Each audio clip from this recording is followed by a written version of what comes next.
dans Bérénice. Elle était extraordinaire. Moi, je l'ai vue vers 1900-1901, mais je m'en souviendrai toujours. Hein. Elle avait une façon de s'amener, vous savez, comme ça, pof, là. C'était Bérénice.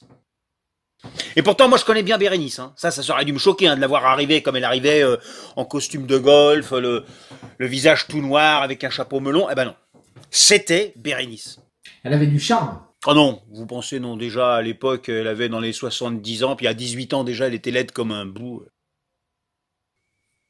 Comme un pou, vous voulez dire? Ah, je sais plus. Non, non, non, comme un bout, comme un bout. Alors un bout de quoi, ça je pourrais pas vous dire. Un bout de fromage peut-être.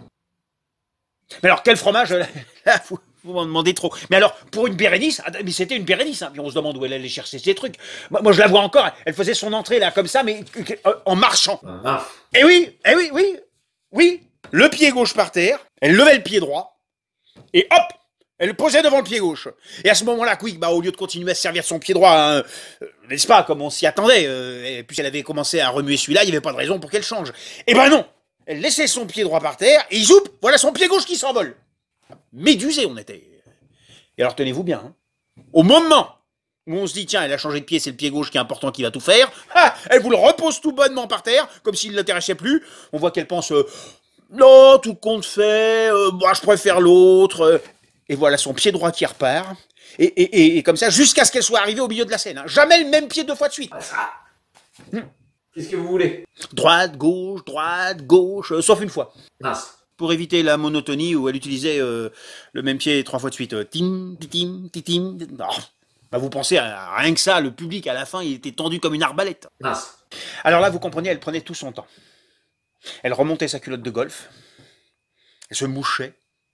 Ça aurait pu durer des heures. Ça, c'est le suspense, comme on dit. Qu'est-ce que vous voulez? Et alors, tout à coup, quand il y avait déjà la moitié de la salle qui avait fichu camp, croyant que c'était fini, voilà son silence, qui grossit. Elle bouge plus d'un poil, ça devient d'une pesanteur qu'on aurait dit un orage, et crac, la voilà qui parle. Mince. Ah alors là, mais ça c'était le coup de bambou, ça. La façon dont elle parlait. C'était encore mieux? Pouf. Ah, c'est que ses effets, elle savait les graduer. Hein. Toujours de plus en plus fort. Elle vous lâchait pas, tendue comme une arbalète. On n'en pouvait plus. Et ben la seconde d'après, c'était pas tendu comme une arbalète. C'était comme une catapulte. Mince. Écoutez, moi je connais Bérénice par cœur. Hein. À l'époque, même, je peux dire que c'était sur le bout du doigt que je la savais par cœur, Bérénice. Et ben croyez-moi, si vous voulez, je reconnaissais plus le texte. Elle avait une façon de vous resservir ça. On aurait pu dire la même chose, c'était tout neuf, quoi, comme si ça venait de sortir de la bouche de Racine. Tenez, sa première tirade, là, quand Bérénice, elle rentre, là, juste après ce silence énorme où elle se mouchait et tout. Rien que d'y penser, moi, c'est bien simple, je suis suffoqué. Suffoqué, oui. Elle tapotait d'abord une fois ou deux son partenaire sur l'épaule, comme ça. Puis elle disait, sans intonation, hein, comme ça, elle disait... Mince. C'est pas fini, attendez. Elle disait...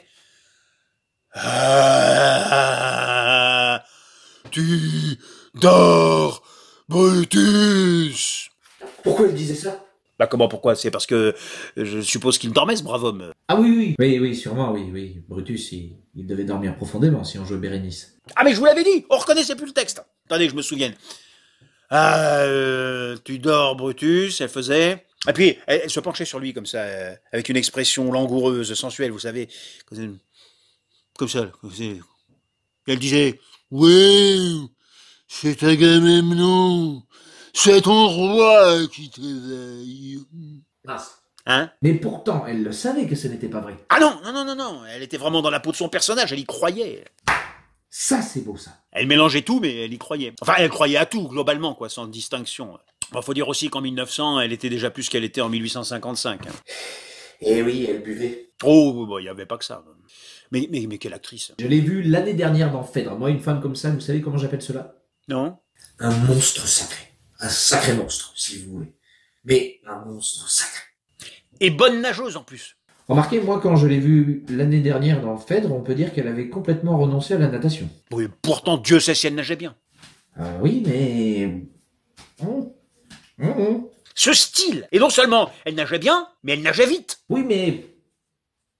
Je l'ai vu en 1927 dans le bassin d'Arcachon, eh ben on aurait dit une torpille. Oui, enfin...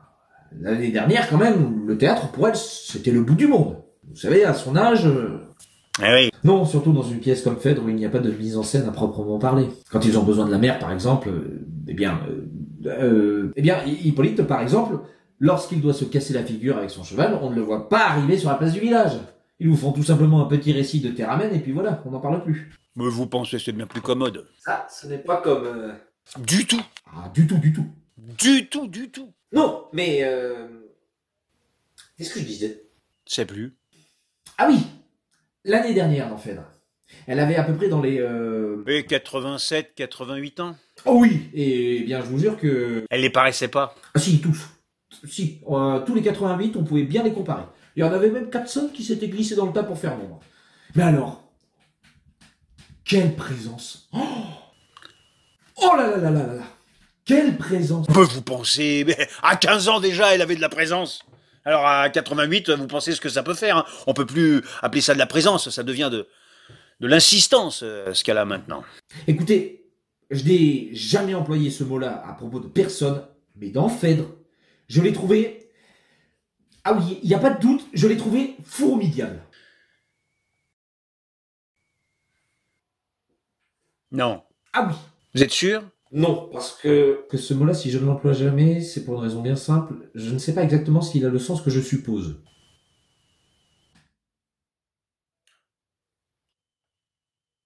Formidable. Oui, une chose formidable pour moi, mais je n'en suis pas sûr, hein, c'est une chose qui donne des fourmis. À qui? Au diable. Des fourmis au diable? Mais des fourmis dans quoi? Je ne sais pas. Dans la queue au diable, par exemple. Ah oui, peut-être. Oui. Mais allez vérifier si une chose donne des fourmis dans la queue du diable. Pas possible. Bah, pas possible. C'est pour ça que je n'emploie jamais ce mot-là. Bon, disons que dans Phèdre, elle était trottinette. Ah oui, ça tout le monde comprend. Oui.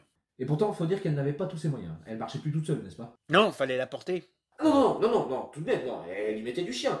On peut dire qu'elle marchait, mais bon, il lui fallait quand même 4 domestiques pour la porter. Un qui lui tenait la jambe droite, un qui lui tenait la jambe gauche, un qui lui tenait le buste, et un qui lui tenait la tête pour pas qu'elle tombe. Et forcément. Et ils avaient beau se cacher au maximum, comme dit ma machine à écrire, on les voyait quand même. Et forcément. Mais ça n'avait pas d'importance. Elle était là. Quand elle arrivait sur scène, tout se jouait. On ne voyait même plus ses domestiques. Ni ses rides. Rien. Elle était Phèdre. Alors je peux vous dire comment on s'amusait, parce que Phèdre, c'est drôlement aux pommes. Le texte. Ah bah oui, ça c'est éternel. Et beau, en plus.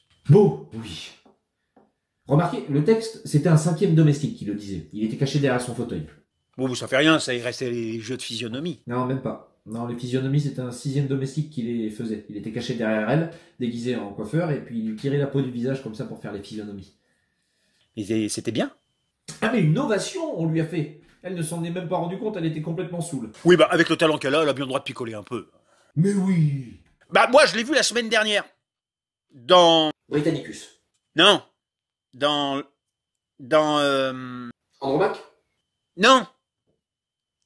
Dans l'autobus. Eh ben...